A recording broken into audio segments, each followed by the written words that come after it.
弟兄姊妹平安，今天是2021年的7月6号。今天的经文是诗篇21篇、撒母耳记下卷第5章的11到16节，雅各书第5章7到12节。今天的主题是等候。等候要等谁？其实这是一个功课，非常重要的功课。我们从最近台湾的疫情的扩散，来说了我们时常会看到电视新闻的报道，有某些热区因为有人感染呢，然后需要大量的裁剪，那我们就看到在新闻的报道里面呢，可以有几个画面来做比对的，比如说有些城市呢，它就安排得非常好，它的量能也够，因此他们没有看到什么排队。然后有些城市呢，则是他喜欢用大阵仗的方式，但是呢，提供的量能却是有限，能力上面不足，不但使得这个原本登陆的人没有办法这个全部施打，更造成大排长龙，大排长龙的情形不但如此，更是秩序大乱，因为有人在那边抗议嘛，说我们就已经登陆了，为什么不能打只有提供几百个这样子而已那另外一方面就是最近台湾也开始大量的施打武汉肺炎的疫苗，这个情况其实跟前面在讲的这个大量裁剪的情况非常非常类似了就是说有一些地方处理得非常好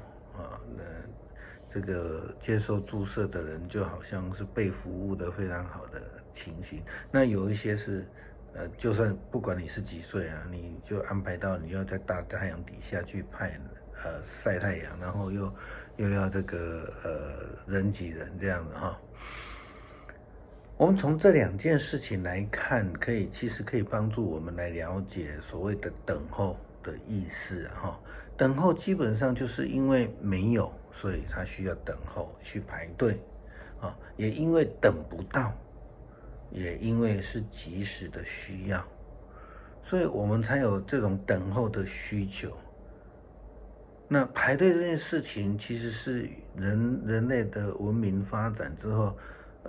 才产生的一个行为了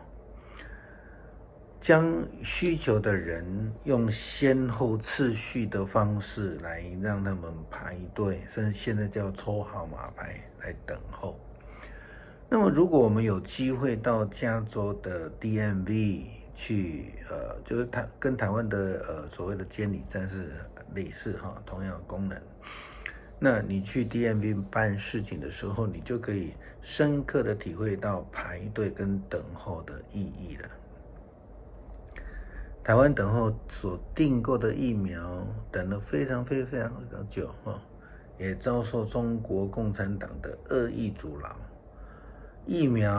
全世界疫苗的生产不足等等的因素，让我们在进口疫苗的这个接受的时程呢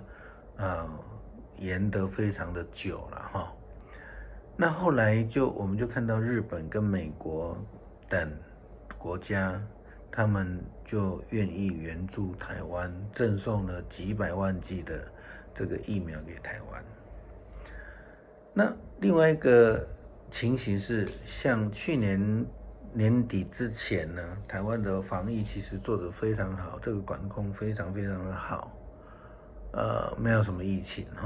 那么使得很多人都在观望，可以有疫苗注射的时候，他们还都在观望，他们以为说反正台湾没事。没想到今年年初的一个破口，造成了台湾疫情的爆发那渐渐的引起了所谓的疫苗的需求量四大草就出来了。那前面我们说的一个是观望了再说了，等等看了这种心态跟一个强打等候等不到，这个其实是两种不一样的范畴的思想思考我们说疫情的爆发之后，要接种这个疫苗造成强打一个是观望，那我们就看到说要接受的呢，还是要观望呢，还是要等候呢？这些都是功课了。我们说，太早也不对，太晚也不对，就是在该有的时候有疫苗了，排到你了，那就赶快去施打。在信仰上其实更是如此，就是说该等的不等就会得罪上帝什么叫该等的不等就得罪上帝呢？该等不等的人就是扫罗王当例子吧。那轮到的时候却不接受，就失去了机会。就像我们说去年的这些医护人员一样，等候需要信心，也需要耐心，其实也需要智慧我们从撒母耳记的记载里面看到，大卫王自从被领受了上帝的仆人撒母耳的膏立之后呢，他其实等了非常长的一段时间，也经历了非常多的事情，包括扫罗王的追杀，包括他原本有机会在扫罗王睡觉的时候杀掉他，可是他选择顺服上帝的时间，去等候上帝的时间跟旨意。那我们就看到这个是很不简单的一个情形那大卫选择了听上帝的话，让上帝来处理他的仆人，所以他没有再把握到那个机会，我自己动手，这个是很大的问题所以看到这样的心智，就让大卫他大大的蒙福，人民也听从他，让他所领导的这个国度呢就得以兴旺了的确一个不容易的功课了等候基督徒必须要学习的功课。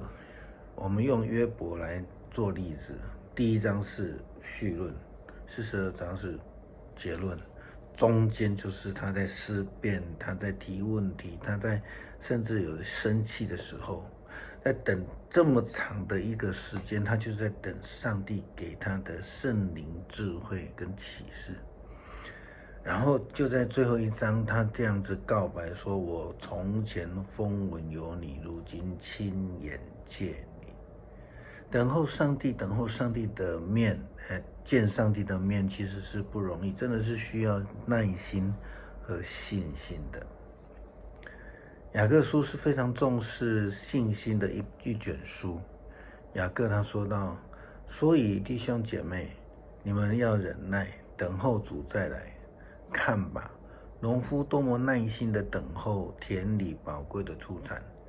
耐心的盼望春霖秋雨。你们也必须忍耐，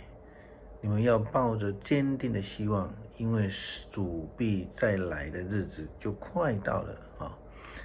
如同前面所说到的，我们知道人有需要，所以才会有等候这件事情发生。就好像农民他种东西，他的农产物，他们就是在忍耐等候，等时间到了可以收成，可以食用，甚至可以出售来帮助家里的经济。初代教会的基督徒其实就是遭到这个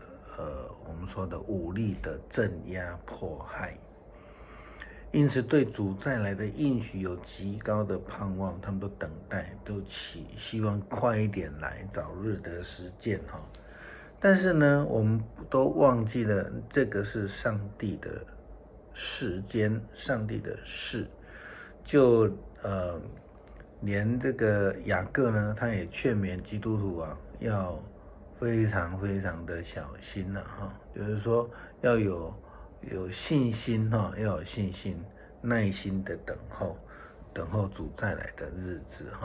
那日子只有父知道啊，连子都不知道啊。那我们就是要等候上帝的时间来。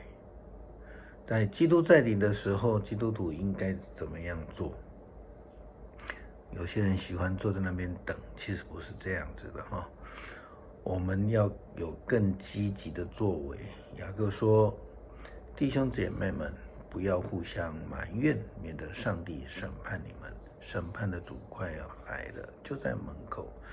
这个第9节基本上是用摩西的律法所说的哈，就比如说利未记19章18节啊哈。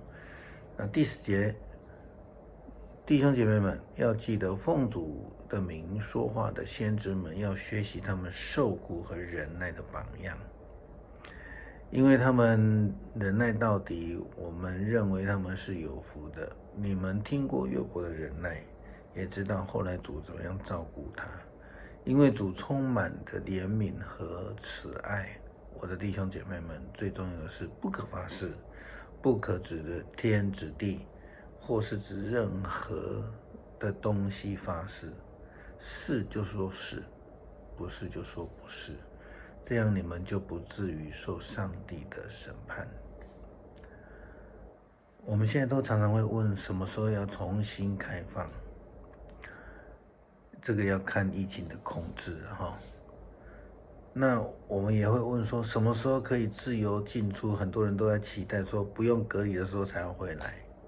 可是这个要看全世界的疫苗注射的覆盖率，或是怎么样去认证。那回到信仰里面，什么时候可以看见上帝的恩典？要看上帝的时候，上帝的时间。我们也只能静静的等候上帝的时间来到，等候上帝的旨意来成就，等候他所安排的一切来实现。愿主帮助我们。